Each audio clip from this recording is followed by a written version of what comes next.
भारत का सबसे बड़ा डॉन इस वक्त कहाँ है? अगर ये सवाल आपसे पूछूं तो अब तक तो आपने कमेंट में लिख दिया होगा कि दाऊद पाकिस्तान में है। लेकिन क्या दाऊद पाकिस्तान में भी डॉन है?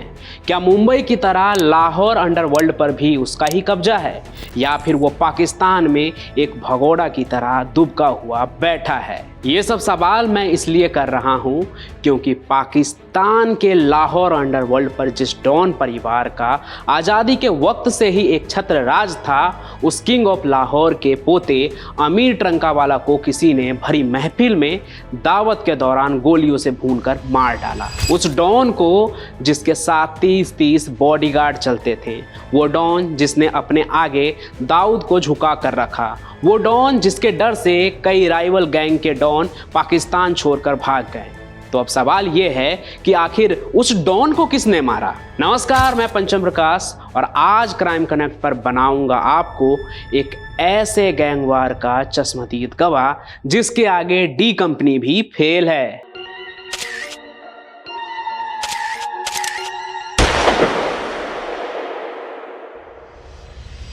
भारत में अंडरवर्ल्ड का हेडक्वार्टर माना जाता है मुंबई को, जहां करीम लाला से लेकर दाऊद का कब्जा रहा और आज तक भी दाऊद से जुड़े लोग वहां जुर्म को अंजाम देते रहते हैं। उस दाऊद के लोग जो बहुत पहले ही भारत छोड़कर डर कर भाग गया और दुबई से होते हुए अब पाकिस्तान में जाकर छुपा बैठा है।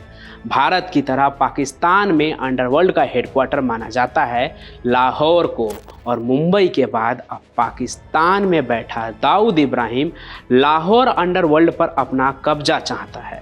लेकिन लाहौर अंडरवर्ल्ड के अंदर पहले से ही इतने बड़े बड़े डॉन एक्टिव है कि समझ लीजिए उसके आगे दाऊद को हिलने की भी इजाज़त नहीं है। और इन्हीं डॉन के बीच मौजूद है एक ऐसा डॉन परिवार जिसकी तूती लाहौर अंडरवर्ल्ड में आज़ादी के वक्त से ही बोलता है। आज़ादी के पहले से ही लाहौर के मशहूर शाह आलम मार्केट में ट्रंकावाला परिवार का इस हद तक दबदबा था कि बाकायदा वहाँ पर उनकी गद्दी लगा करती थी। फिर भी इस परिवार ने हर पीढ़ी में अपने एक वारिस को खोया है, लेकिन हर मौत के साथ इनका रसूख घटने के जगह बढ़ता ही रहा। कहानी की असली शुरुआत होती है 80 के दशक में, जब बिल्ला ट्रंकावाला ने अपने बाप के मौत के बाद उसकी विरासत को संभाल लिया और यहीं से इस परिवार का खौफ जो है वो लाहौर से निकलकर पाकिस्तान के अलग अलग शहरों तक पहुंचा। क्योंकि बिल्ला ने ना सिर्फ अपने ट्रक के बिजनेस को आगे बढ़ाया बल्कि अपने बाप के कातिलों को ढूंढ ढूंढ कर मारा और लाहौर अंडरवर्ल्ड में ऐसा कब्जा जमाया कि उस पर दर्जनों मुकदमे थे, लेकिन लाहौर पुलिस उसका कुछ भी नहीं बिगाड़ पा रही थी। ठीक वैसे ही जैसा कभी मुंबई अंडरवर्ल्ड में होता था, अपराधियों के आगे पुलिस बेबस। और पाकिस्तान में तो बिल्ला का एक ऐसा वक्त भी आया जब उसे किंग ऑफ लाहौर कहे जाने लगा। लेकिन उसकी किस्मत ऐसी थी कि जिस यतीम को उसने अपने बच्चों की तरह पाला पोसा, वही एक दिन आस्तीन का सांप निकला। 1994 की बात है। एक दिन बिल्ला सुबह सुबह अपने घर के बाहर बैठा था, तभी हथियारों से लैस कई हमलावर उसके घर के दरवाजे तक आ पहुंचे और उसी दरवाजे पर उसने गोली मार मार के बिल्ला को वहीं पे ख़त्म कर दिया। कहते हैं वो बट गैंग के लोग थे जिसने बिल्ला के बाप की तरह उसे भी मौत के घाट उतार दिया। हालांकि बिल्ला ने अपने बेटे आरिफ को दुबई में रखा था ताकि वो अंडरवर्ल्ड की दुनिया से दूर रहे, लेकिन जब बाप का कत्ल हुआ तो बेटा लाहौर लौट आया। आरिफ टीपू ट्रंकावाला भी अपने बाप की तरह ही अकेला बेटा था जिसने बिल्ला के मौत के बाद आगे की विरासत को संभाल लिया और लाहौर में उसने अपने बाप की दहशत को दोगुना कर दिया और चुन चुनकर अपने बाप बिल्ला के कातिलों को मौत के घाट उतारने लगा। उसके शौक ऐसे थे कि वो अपने घर के बाड़े में एक साथ 10-10 शेर को पाला करता था। उस दौर में आरिफ का खौफ ऐसा था कि उससे दूसरे डॉन और गैंग थर-थर कांपते थे, लेकिन आरिफ अपने परिवार के लिए बिल्कुल अपने बाप बिल्ला के तरह ही था, जो ये बिल्कुल भी नहीं चाहता था कि लाहौर का काला साया जो है वो उसके बच्चे पर पड़े, क्योंकि उसके दुश्मन कल को उसके परिवार पर भी हमला कर सकते थे। इसलिए अपने बेटे अमीर को दुबई में ही रखकर उसने पढ़ाया लिखाया और जेंटलमैन बनाया, जो स्कूल गया, कॉलेज गया और अंग्रेजी में बातें करता था। अमीर ट्रंका वाले ने तो ये भी सोच लिया था कि वो दुबई में ही सेटल हो जाएगा, लेकिन किस्मत को तो कुछ और ही मंजूर था। हुआ ये कि साल 2010 में आरिफ अपने परिवार से मिलने के लिए दुबई गया। फिर दुबई से परिवार से मिलकर जब वो पाकिस्तान वापस लौटा तब लाहौर एयरपोर्ट की पार्किंग में अचानक से उस पर ताबड़तोड़ गोलियां चलनी शुरू हो गई और आरिफ की तो मौके पर ही मौत हो गई। और ये ट्रंका वाला पीढ़ी में तीसरी मौत थी। पहले किंग ऑफ लाहौर बिल्ला का बाप, उसके बाद खुद बिल्ला और फिर अब बिल्ला का बेटा आरिफ।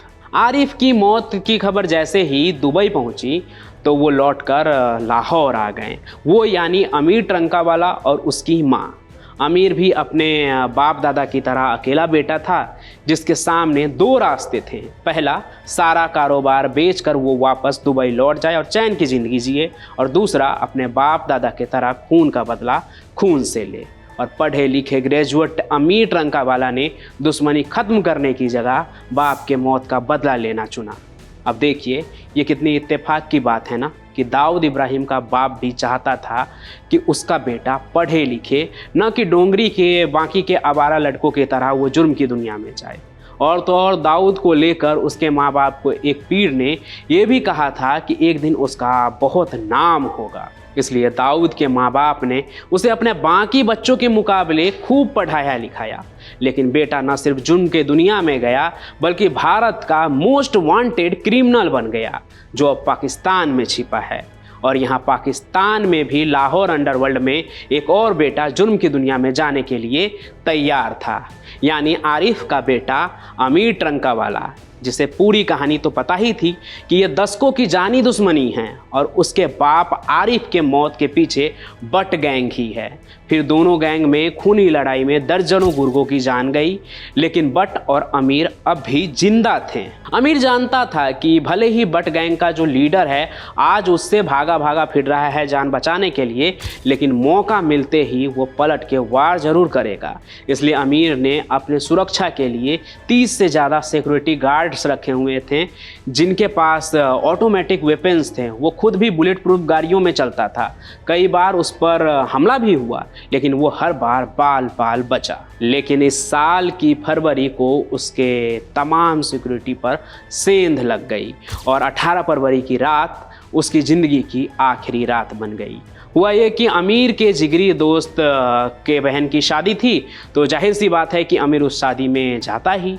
और ये बात बट गैंग भी जानता था कि शादी के पंडाल में अमीर जो है वो मेहमान के साथ होगा, ना कि अपने 30 बॉडीगार्ड के साथ। बस इसी के बाद गोगी बट ने अपने खास शूटर मुजफ्फर हुसैन को मेहमान बनाकर शादी में भेज दिया, जहां उसने मेहमानों के बीच एक टेबल पर बैठे अमीर ट्रंका वाला के साथ सेल्फी लेने की गुजारिश की। फिर अगले ही पल हथियार से अमीर ट्रंका वाला के ऊपर हमला कर दिया।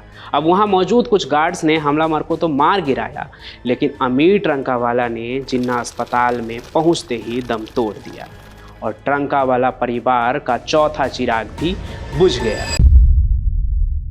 और कहते हैं ना, कई बार इंसान को अपनी मौत दिखाई देने लगती है। ठीक वैसा ही लाहौर के डॉन अमीर के साथ भी हुआ, क्योंकि उसने अपने मौत से पहले स्टेटस लगाया था, ऐ खुदा जब तक जिंदगी मेरे लिए बेहतर है मुझे जिंदा रख, और जब मौत मेरे लिए बेहतर हो तो मुझे उठा ले। अब एक दहशतगर्द के लिए जिंदगी बेहतर थी या मौत, ये तो पता नहीं, लेकिन फिलहाल अमीर के मौत के बाद लगभग 30 साल से चले आ रहे लाहौर की इस गैंग वार का द एंड माना जा रहा है, क्योंकि अब ट्रंका वाला परिवार में बदला लेने वाला कोई और बचा नहीं है। एक बहुत ही चौंका देने वाली बात यह भी है कि जो दाऊद दुनिया में मोस्ट पावरफुल डॉन के नाम से जाना जाता है, उसे लाहौर के ये डॉन अपने आगे कुछ भी नहीं समझते हैं। और सिर्फ ट्रंका वाला परिवार के डॉन ही नहीं, बल्कि उनसे जुड़े जो और भी छोटे मोटे डॉन हैं वो भी दाऊद को अपने आगे कुछ नहीं समझते हैं। और कहते तो ये भी है कि लाहौर के इन डॉन के वजह से ही दाऊद वहाँ के अंडरवर्ल्ड में अपनी कोई जगह नहीं बना पा रहा है। लेकिन अब ट्रंका वाला परिवार में कोई और गद्दी संभालने लायक बचा नहीं है, तो क्या अब दाऊद वहाँ के अंडरवर्ल्ड पर अपना हुक्म चला पाएगा, या अब भी वहाँ बचे हुए डॉन उन पर भारी पड़ेंगे? अब ये पूरी कहानी सुनने के बाद, समझने के बाद आपको क्या लगता है ये कमेंट में जरूर बताइएगा। बाकी क्राइम कनेक्ट पर हर रात एक चौंका देने वाली क्राइम की कहानी देखते रहिए। मैं फिर मिलूंगा, तब तक के लिए धन्यवाद।